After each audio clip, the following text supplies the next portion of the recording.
தேவன் யோசேப்புக்காக போத்திபார் விட்டு ஆசீர்வதிச்சாரு. இப்படித்தான் நம்மளும் கூட நினைப்போம், அவங்க கெட்டவங்களா இருக்கிறாங்க, ஏன் அவங்க செய்கிற எல்லாமே வாய்க்குது, அவங்களுக்கு மட்டும் ஆசீர்வாதம் பெருகிட்டே போகுது அப்படின்னா, இதே போல் யோசேப்பை போல் ஒருத்தர் கிடைச்சிருக்கலாம். அது அவங்களுக்காக அந்த கெட்டவனையும் கூட தேவனை ஆசீர்வதிக்கிறதா இருக்கலாம். போத்திபார் யோசேப்புக்கு மேலே தயவு வச்சு தான் சாப்பாடை தவிர மற்ற எதை குறிச்சுமே அவர் விசாரிக்கவே இல்லை. இப்போ மனுஷங்க தயவு கிடைக்க செய்த தேவன் நம்மளுக்கும் கூட மற்றவங்க கண்களில் மனுஷங்க தயவு கிடைக்க செய்வாராக.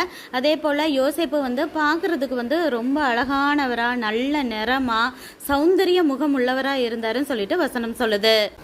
அடிமையாக வந்த இடத்துல தேவன் நம்மளுக்கு நல்ல ஒரு பொசிஷனில் உட்கார வச்சிட்டாரு அப்படின்னு சொல்லிட்டு நல்லா செட்டில் ஆகிட்டோம்னு சொல்லி நிம்மதி பெருமூச்சு யோசேப்பு விடுறதுக்குள்ள ஒரு பெரிய பிரச்சனை அவருக்கு வர்றது. அவர் வேலைக்கு சேர்ந்த கொஞ்ச நாள்லேயே போத்திபாரோட மனைவி தவறு செய்கிறதுக்காக தூண்டிக்கிட்டே இருக்கிறான். ஆனால் யோசேப்பு இணங்கவே இல்லை.